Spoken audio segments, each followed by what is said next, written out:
Well, hello there, this is Kermit the Frog. I'm Captain Kirk. Fascinating. I'm a doctor, not a mechanic. Thank you, love you. Mwah. Most illogical. Aye, sir. Well, that was different. Yep, lousy, but different. Places, please, and here we go.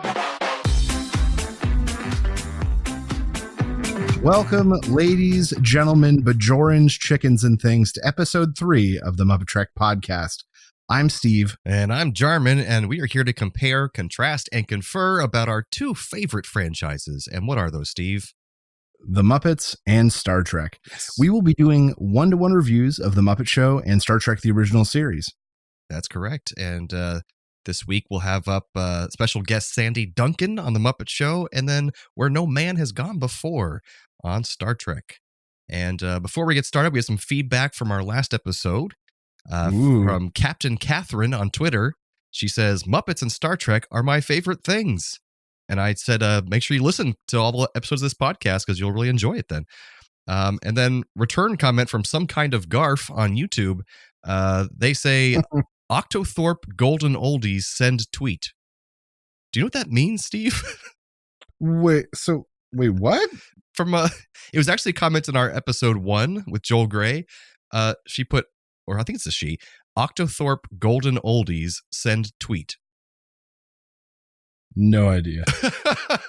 It sounds like something someone did like the Hey Siri, and then they tried to dictate a tweet and then send tweet, and then Octothorpe Golden Oldies send tweet.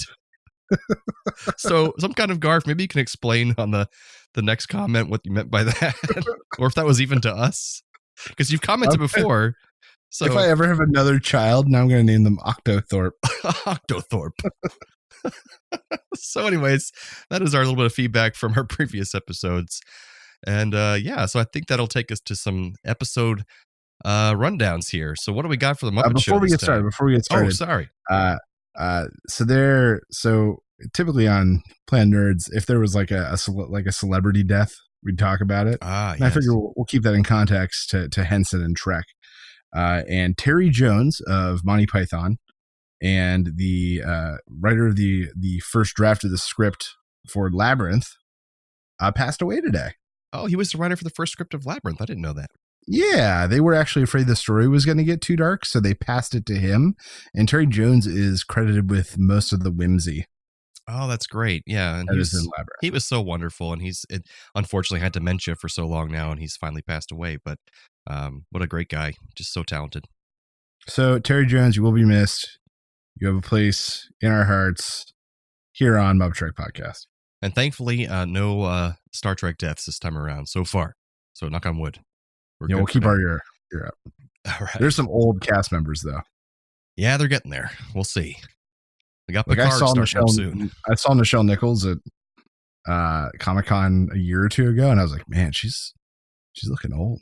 Yeah, and she's purportedly has dementia as well, but that hasn't been confirmed. So I'm really sad if that's the unfortunate. Case. Yeah, but we'll see. She's still kicking it. She's going strong. All right, I was talking about people that are still kicking. Sandy Duncan. Yes, Sandy Duncan. Tell us about Sandy Duncan, the guest on Muppet Show this time. Yeah, so we decided that because some of these guest stars are going to be a little bit older, I'm going to give you guys a little bit of rundown on who the heck they are. So Sandy Duncan, actress, singer, performer, nominated for multiple Emmys, star of stage and screen. She is basically referred to as the definitive stage Peter Pan for the musical production. She was in the television version of Funny Face in 1971. Since then, she has done a ton of one-episode runs, ranging from everywhere from Love Boat to My Little Pony.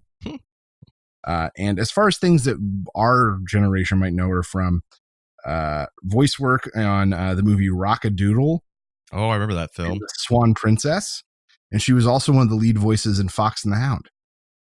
And it very famously came back to Broadway to do Roxy Hart in Chicago in 1999. So she did a big run of that. She was very good. Wow. A little older for Roxy Hart.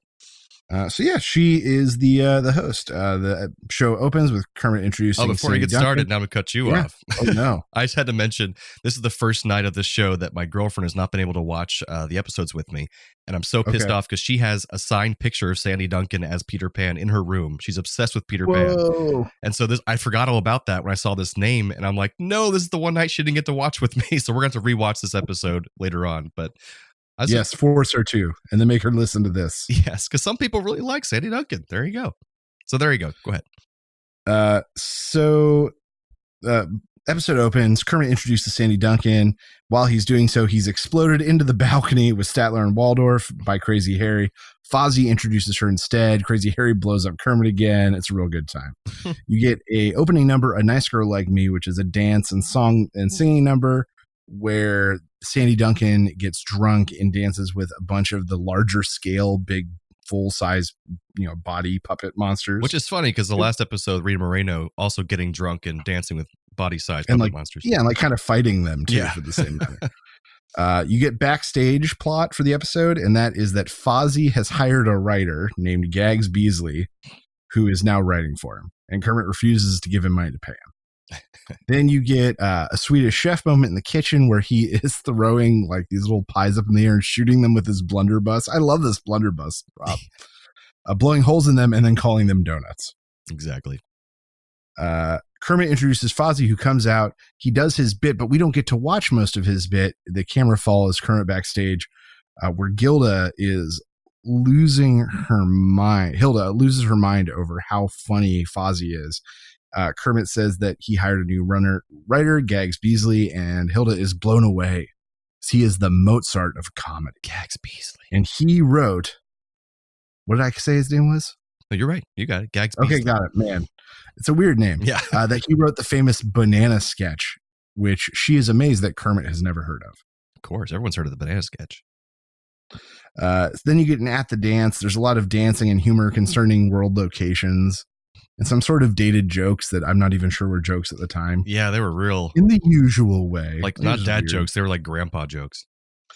Then you get an inner beauty sketch where Sweetums is kind of really sad because he's ugly and mean looking on the exterior, and flowers wilt in front of him and dogs bite him. And Sally Duncan comes out and gives him the speech about how he's really great and beautiful inside. And he leaves excited. And she goes to give another monster the same speech, and he gets really mad and hits her in the face with a pie. Which I thought was pretty good. You get a musical number between Ralph and Gonzo, Nobody, which was nice. It was a nice little musical interlude with just the two of them. Then you get Never Smiled a Crocodile, where Mary Louise rides on the back of a crocodile who goes around the set eating various frogs while they try to avoid him. Right. You get a talk spot where Fozzie joins Kermit and Sandy Duncan, and it centers around this idea that Kermit is still the only person that has no idea about what the banana sketch is. What is the banana sketch? Then you get a Muppet News flash. A woman from Texas is interviewed about her strange world record where she's hopping up and jumping up and down in place. It turns out she's standing on hot plates. For some reason. All right. Then we're backstage again. Veterinarian Hospital is about to go out. Piggy, this time performed by Frank Oz, further just pokes Kermit about the fact that he doesn't know what the banana sketch is. Kermit finally loses his mind and only goes crazier when a talking banana shows up backstage. You get a veterinarian hospital. A man has received a heart transplant, but Dr. Bob left his watch in his chest. Then you get the final musical number with Sandy Duncan, Try to Remember. It's a peaceful hill, and more puppets kind of join in as she sings to them. It's a great song from the Fantastics. The Fantastics, yeah. And then the closing, Kermit says goodbye. He presents Sandy with a dozen bananas and says he never wants to hear about the banana joke again. And the show ends. And we never find out what the banana sketch is. No, you don't. So as far as the musical numbers that are in here, A Nice Girl Like Me is actually a take on a Barry Manilow song, A Nice Boy Like Me. Nobody, the one that Gonzo sings with Ralph, was a #1 hit from 1906, performed by this vaudeville performer named Burt Williams. Timely. And in 1963, Ralph the dog, on his first appearance on the Jimmy Dean Show, performed it with Jimmy Dean. Oh. 1963. try to remember, you mentioned from the Fantastics, like one of the longest running off-Broadway musicals of all time. It's pretty good. Sandy is the only guest in the first season where when they say like, with our special guest, Sandy Duncan, and they show her and she's just standing alone. Yeah. There's no Muppets anywhere. She just waves really for a little bit awkwardly and it goes away. And at that time, Never Smile at a Crocodile was the longest shoot that they did during all of season 1. It looked very complicated. Yes, it did. The amount of puppets that had to be taken off hands and moving around and the jumping mechanics were all very, very cool. Mm-hmm. And so you asked about the banana sketch. So Muppet Show season 1, head writer was a guy named Jack Burns. And he, a year after this in 78, went and hosted SNL. And he in SNL appeared as Gags Beasley, who is personified as a washed up comedian who's bragging about how he's the guy who wrote the banana sketch. It was after this episode came out? Yeah, about a year after. That's funny. So Jarman, what did you like about this episode? I had not been exposed to Sandy Duncan really before, and she's just adorable. Yeah. That made me enjoy this episode more than I think I would have, because a lot of the songs, then compared to the last two, were slower. Not a whole lot was going on. I thought there wasn't as many jokes that hit, at least with me, my current, knowledge and not being in that time. But I mean, you were right about the alligator sketch. Technically, it was amazing, like how the hell they do all that. But it was also just kind of, great. I feel like it went too long and it was kind of a little bit boring. But yeah, it was just a slower episode, more saccharine and sweet. There's just less like a jokes for adults, I felt like, in this one than the last couple episodes. So I can see that. Yeah, but otherwise, I mean, it was still enjoyable to watch. And I think Sandy Duncan did a great job because she's just adorable, and I want to watch more videos of her now because she's so cute. I feel like this. So I'm not gonna lie. I felt like this was a very disappointing episode of the Muppet Show for me. All right, so I'm not far off then. No, like the banana sketch is great. That was fun. I think that the whole, that as a running, not just a running gag, but like a subplot is what makes later episodes of the show super successful, and what the episodes we've watched so far have really been missing. Right, like an ongoing gag. Yeah, the B plot, the backstage plot. And we're going to get more of it as the show goes on, and it was really nice to see it here. Otherwise, I think Sandy Duncan could have been anybody. Like, her opening number was kind of forgettable. She only had 3 real sketches. Yeah. Because the other one was Talk Spot, where she's just there, just kind of standing. One thing I did appreciate about her, though, is the Talk Spot in the Muppet Show can really kind of make or break the episode for me. Because some celebrities, you can see they get it, and some celebrities, you see they don't get it. Like they're uncomfortable around the puppets and that kind of thing? Uncomfortable or don't know where to look. Joel Grey, when we watched his, he is constantly looking behind the puppet, kind of at the top of the puppeteer. Like, he's not. I didn't notice that. He doesn't take the puppet seriously as a performer, right. And you can kind of see it. But Sandy Duncan really, really interacts with Fozzie and Kermit in this Talk Spot, and really sort of saves the episode for me. That's kind of what I was saying in the beginning. If this episode was kind of more enjoyable because she was there, if she wasn't, I'd be pretty bored. Yeah. But otherwise, a lot of it's like, try to remember, like, what a throwaway kind of number. That could have been any number. Old standard song, yeah. Right, it could have been anything. And as much as I like Nobody, that could have been anything. Yeah, I almost wanted the folk band to come back. The ones with the Jim Henson puppet and the Oh yeah. I wanted them to sing that instead because I like them. But no, kind of a forgettable episode. All right, fair enough. I think we're both kind of in agreement on there. That's right. So I think that takes us on, Jarman, to an episode of Star Trek, the original series, where no man has gone before. Yeah, so this was the actual second pilot of Star Trek, the original series. And it's the one that really convinced the execs and everything to make this a weekly series. So we can see how it must have done something right. Yeah, absolutely. So we open up. The Enterprise is on an exploratory mission to leave the galaxy, implying it's like the first time they're doing that. On the way, they find a flight recorder from the USS Valiant, a ship lost over 200 years ago. And the record from the recorder tells that the ship encountered a magnetic space storm. Then ESP was looked up on that ship's computer, and then the captain self-destructed the ship. That's pretty much all they know of what the hell happened. So Kirk decides to find out what happened to the ship. So they cross the edge of the galaxy, and they hit the same magnetic storm that the Valiant did. It damages the ship's warp drive, killing 9 crewmen, which is actually doesn't happen often in Star Trek, where that many people die in one go. That doesn't happen very often. And zaps Gary Mitchell and Dr. Elizabeth Denner. Now, she's the ship's psychiatrist, basically, and Mitchell is the navigator and also a friend of Kirk's since the Academy, which is also kind of rare, having somebody who's an old friend of Kirk's. I think they had a really great rapport, too, on the ship. They're really kind of playing off each other really well. And you'll recognize Mitchell because he plays the guy from Space 2001, A Space Odyssey, which is pretty cool. When Mitchell awakes, he has silver eyes and begins to display psychic powers and extreme intelligence. So it's kind of what the hell's going on. But over time, they're testing Mitchell. He seems fine, but he becomes increasingly arrogant and hostile. And Dr. Denner, the psychiatrist, she becomes fascinated by him, and she wants to stay by his side and learn more about him. She keeps defending him to the Kirk and Spock. But Kirk and Spock begin to figure out that the people on the ship with the most ESP on the Enterprise were most ESP potential, that is, were affected. And this must have been what led the Valiant captain to blow up his ship, because these people are all getting these crazy powers. So Spock says to Kirk that they either need to maroon Mitchell on the planet somewhere nearby or kill him before he becomes too powerful, because then he'll take over the ship and kill everyone. But Kirk gets his old friend, so he doesn't want to kill him, so he maroons him on a nearby planet. And this planet also has materials that can help them repair the warp drive, so they won't be stuck in the edge of the galaxy. So once they're on the planet, they try to keep Mitchell captive, but he becomes too powerful, and he kills a crewman, knocks everyone else out, and then runs away with Dr. Denner, who's now developed similar powers to him, and also feelings for him, because that always happens in the 60s. Kirk goes after Mitchell and convinces Dr. Denner to take him out to Mitchell. To help him take out Mitchell. So he's trying to appeal to her humanity. She still has some humanity left and say, come on, you got to help me. This guy's going crazy.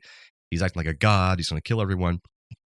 So after he convinces her of that, Mitchell and Denner blast each other with their god powers that they have now. And that wounds her fatally and weakens Mitchell enough that Kirk can use a phaser rifle to collapse a bunch of boulders on top of him and kill him. So then we have the end of Mitchell and the end of the episode. So this is kind of one of the staple episodes of Star Trek. So what'd you think? So the things I really liked about it were, you're absolutely right, there were better relationships between Kirk and the crew than even prior episodes that were filmed later. Right, that is true. If that makes sense. Them nagging each other and kind of ribbing at each other about the chess game, even when they're like under red alert, was just like a really nice, clear expression of who they were as characters.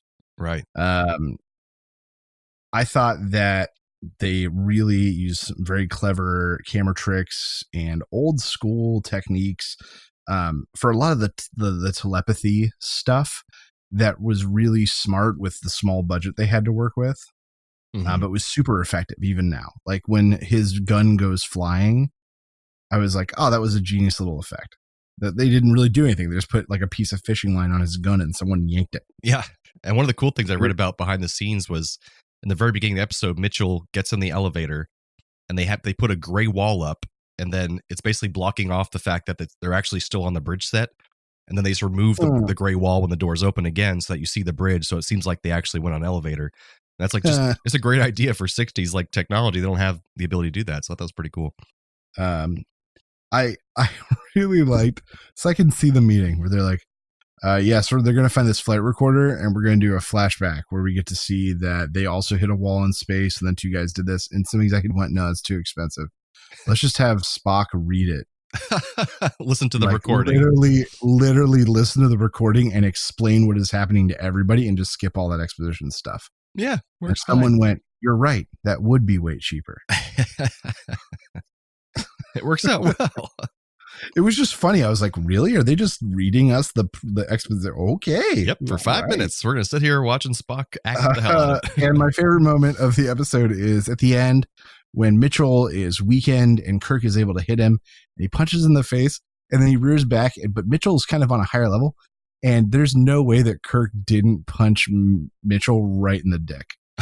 I think I saw that punch. I think I know what you're watched talking the about. fight scene. Ann and I had to rewind it about 10 seconds to rewatch it. And Ann was like, yeah, he totally just punched him in the groin.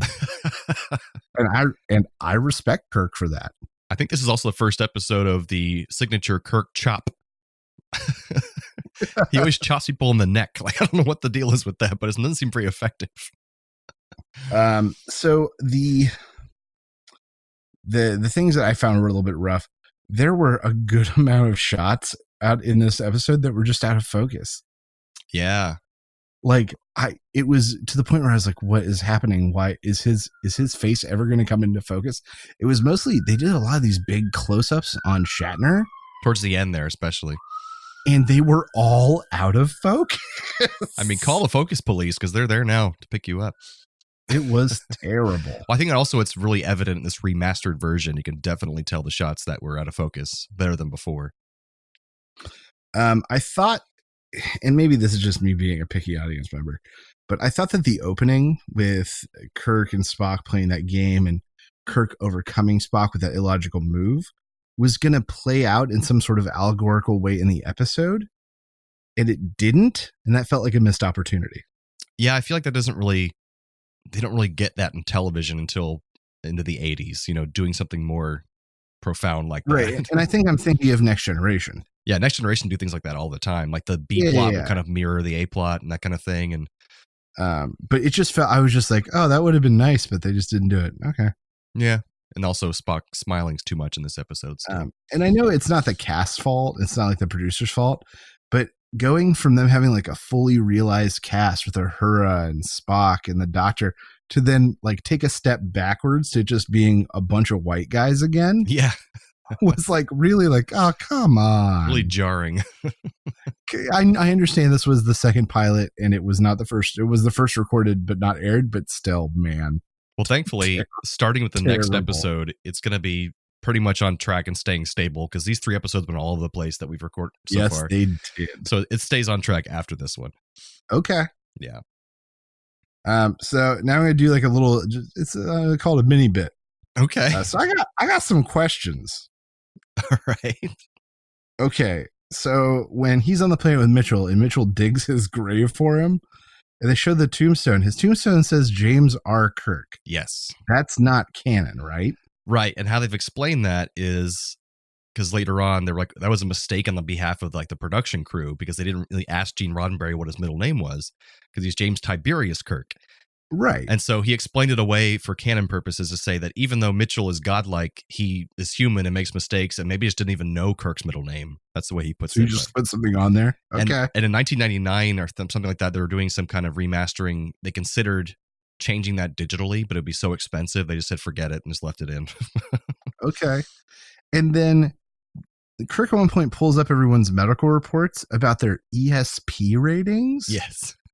Does this ever come up anywhere else? I know that Deanna Troi in Next Generation has some sort of those kind of capabilities, but that's because of her race. Right. And also Vulcans have telepathy and they can speak through walls basically into someone's mind.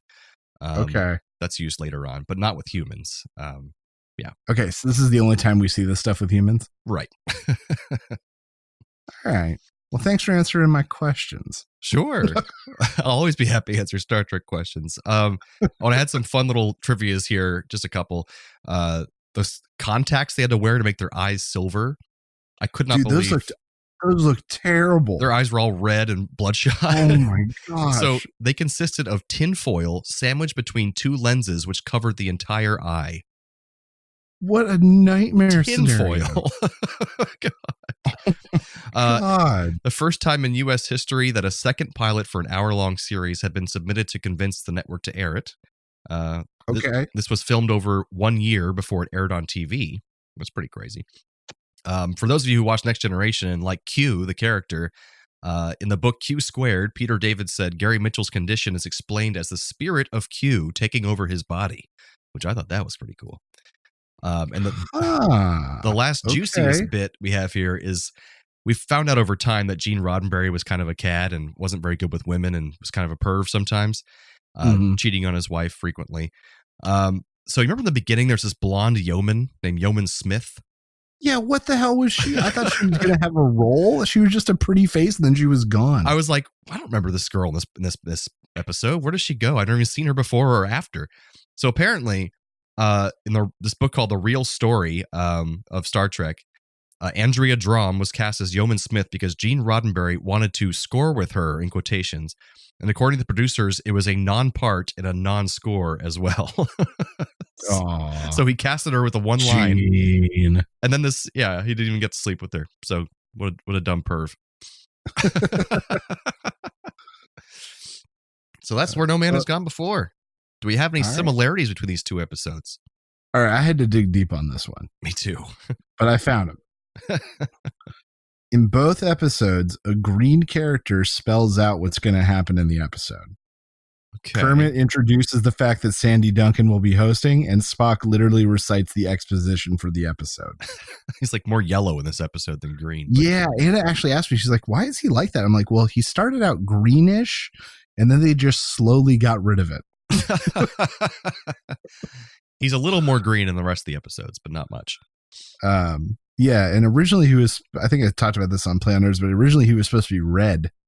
But be too much like the devil. Between him having red face and the ears for color television viewers, he was going to look like the devil. And on black and white TVs, the red makeup made him come off as dark skinned. So it'd be like blackface. Right, and they didn't want that either. Good call. Good call. So yeah, they made him green and then just eventually phased it out over the years. Okay, so I have one that's really a stretch. Okay. Sandy Duncan uses the same psychological treatment on two people, these two monsters, but the same treatment doesn't work for everyone. She had to find out. You got to, approach everyone differently just because he's also an ugly monster. Just like Dr. Denner thought she could understand Mitchell because she had this knowledge of psychology and how it's worked with other people, but that's not going to work on this guy who's like a god. So, they both... You're right. That is a stretch. Yeah, it's a stretch, but they both were trying to use the same psychology on two different people, but you got to change for everybody. Okay. Both episodes feature explosions that knock lead characters off their feet. Yeah, that is true. And both feature a scene where a doctor examines a patient. That's also true. Veterinary hospital, and when the doctor... who's not Dr. McCoy, some old guy. Another old guy that wasn't in the original pilot either. Is the doctor and inspects Mitchell. Yeah. Apparently, Gene Roddenberry was kept fighting for DeForest Kelley, who eventually plays McCoy. And for some reason, the directors and the producers kept wanting to get these old guys in there, but they got them out finally. All right. So now I've got some Trek connections. Nice. All right, so Trek connections. Sandy Duncan and William Shatner were both guest celebrity contestants on both the $25,000 pyramid and the $100,000 pyramid. Whoa! In 1976. Well, damn. Sandy Duncan got an Emmy nomination for Roots, which she was in with LeVar Burton, who played Geordie LaForge in The Next Generation. How the hell do you find these? And Sally Kellerman, who played Dr. Denner, also played Miss Finch in Follow That Bird. Ah, there we go. Yeah. Love that movie. Check out a Play on Nerds feed for our full review of Follow That Bird, a full episode all about that movie. And I had this tidbit waiting because of that episode. Perfect. Yeah. So that's been our Trek connections. Uh-oh, do you hear that? Transporter malfunction. Transporter malfunction. All right. So this part of the show, if you don't know already, is where we take one character from one of these episodes and transport them to the other episode and vice versa through a transporter malfunction. What's the first one you got for us today, Steve? So in this one, to talk about one of our similarities, I think it'd be funny if Dr. Bob, played by Ralph the dog, came over as the doctor with Nurse Piggy. I've never had a patient like Mitchell. You. Well, I can't find anything wrong with you. No, you can't, Dr. Bob. No, I didn't bring my glasses. That'd be and fun. It would be a nice short little scene, and then he would go away and we wouldn't see him again. Thank goodness.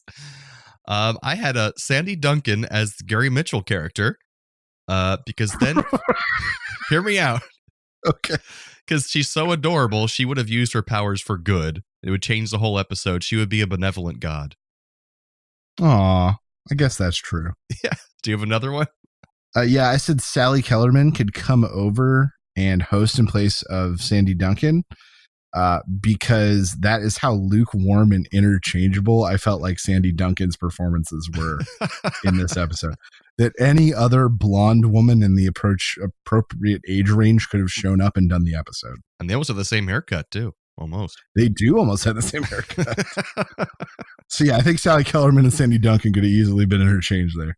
And I put Scotty should transport over to take Fozzie Bear's place for this episode because I would love to see the banana sketch with a Scottish accent. And missing fingers. Missing fingers, yes. So, Scotty, like, when does Scotty get to be a character? Like, for real? I think starting the next episode, everyone you're used to, except for Chekhov, who comes in the next season. But right, starting next episode, they're all pretty much there most of the time. There's random times where Sulu goes missing for some reason, but it's going to be Sulu, Scotty, Bones, Spock, Uhura. Okay, because I'm just getting sick of this, like, changing lineup. Like, this character is like, yeah, the changing lineup just sucks. I'm ready for it to be done. Totally fair. All right, I think that brings us to the end of episode 3 of the MuppeTrek podcast. That's right. Join us next time for episode 4 of The Muppet Show with special guest Jim Neighbors. And original series episode, The Naked Time. So, from the lovers, the dreamers, and us, live long and prosper, everyone. Thanks for listening to the MuppeTrek podcast. Be sure to follow us on social media on Facebook and Twitter. Subscribe to us on Apple Podcasts, YouTube, Spotify, or your favorite podcast platform. This podcast has been brought to you by A Play on Nerds.